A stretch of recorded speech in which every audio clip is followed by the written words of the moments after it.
Hello, welcome to my channel, The Ascension Guide. I'm your guide, Joe Martin. Today's message from Ariah is talking about the illusion of you and what exists in this reality. So before we get started, I'd like to thank everybody for tuning in. If you haven't hit that subscribe button already, I'd much appreciate go ahead and doing that. And now we'll get started. So today's message is about, well, specifically the quote was, "The only thing that exists is you and the illusion of you." So what does that mean? And so I thought this was kind of an interesting, this was a message I got while I was doing yoga the other day. And I've had some time to kind of meditate on it and think about it. And when you hear the quote at first, it's sort of, you assume that when I say that you're, and when they say you, they're talking to me specifically, or when I say you, I'm talking to you. But the illusion of you, there is you and the illusion of you. So who is you? You assume that you is yourself, right? But who are you? And so when you start to think about that question and you think about what you are, and perhaps you may come up with the answer of a human, maybe you come up with the answer of a soul. But when you are ready to understand that you are the creator and that you are experiencing this illusion to teach yourself lessons, then you can understand the perspective of the only thing that exists is you and the illusion of you. So me, I am the illusion of you, and you are the illusion of me. And we are all these different illusions to create perspective, to create this different understanding and different ways to process all of this data and to learn these different lessons through different lenses. I made a video earlier about the objective truth and how we perceive reality. So you can go ahead and check that out. This kind of links with that. I'll post the link up here. But essentially, we are the creator, and what we did as the creator is we created this illusion of separation. We created this illusion that we are these separate beings having these separate experiences. And we did this on purpose in order to create the sense that we are separate, in order to learn these different lessons from these various perspectives and these various viewpoints. And all of these make up the whole, makes up all of the data. We are sending ones and zeros back to source as an interpretation of the data that we see around us and the stimuli that is presented to us, and how we react to that and the lessons that we learned through that are what gets sent back.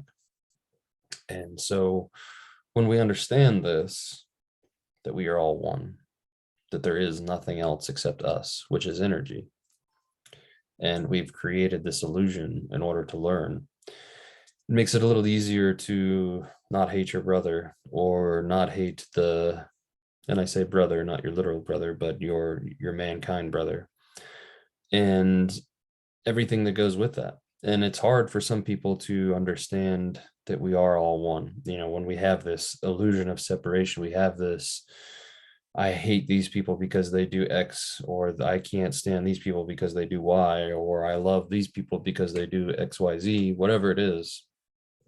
You have to understand each of these incarnations, each of these perceptions, each of these illusions is teaching us a specific lesson, and we are teaching them lessons. And we are all learning from each other organically through this process, this evolutionary process, where as we go, our perspective changes, and then we understand a little bit more, and then our perspective changes a little bit more, and then the illusion changes. Because as we learn more, and we learn first, we think we are humans, which we are to an extent. And then we realize that we're a soul, which we are to an extent. And then we realize that we are everything.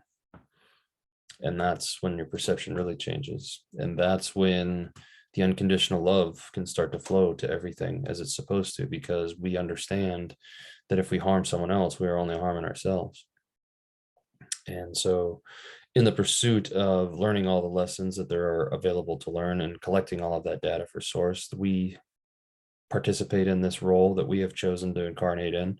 We specifically lined out what lessons that we want to learn, and we go along and we do our best to manage that. And as we have incarnated through the veil of forgetfulness, or whatever you want to call it, the veil of ignorance, whatever it may be, we do this so that we forget our divinity in an attempt to remember through this process. If we knew we were divine right away, everything would be too easy. The lessons wouldn't be as visceral, they wouldn't stick. But through learning, through evolving, through growing, we can reach that level. And I got a quote the other day from Ariah, what I thought was interesting. I'll go ahead and just throw it on this video too. We are all gods, but only those who remember can become them. So we have to remember, and we have to understand our true divinity, and we have to come to those conclusions. Everybody comes to them in different ways. It comes at them and they interpret it in different ways. And, you know, if you're a religious type, saying that your God is probably like blasphemy or something to you, if you're heavily ingrained in that. And I understand that, and I understand how it sounds. But when we understand what God is, and the interpretation of God, and the interpretation of what the rest of this is, and we understand that everything comes from singularity, everything is one, it is all energy presenting itself in different forms, different illusions, then we have a better understanding of what is really going on. And it changes our perspective. It changes our outlook on humanity. It changes our outlook on the world. And it gives us a sense of empowerment because we know what we're here to do. We know we're here to learn. We know we're here to have these lessons. We know that we're here to change things, some of us. And so I think having that knowledge is super helpful. But yeah, I think that's about it for today's message. If you have any questions or comments, or you'd like me to, maybe further elaborate or something, you can leave a comment below or hit my email address that's listed below, theawakening@918@gmail.com. Also, if you're interested in getting a healing session done, we do travel if we need to. So we are willing to do that if we can set that up with you. So if you're interested, go ahead and hit that email address below or leave a comment and we can set something up. Appreciate all you guys' time. If you haven't already, please hit that like, subscribe, and share button, and let's get this message out there to everybody as best we can. Thanks, everybody. Till the next video. Love and light.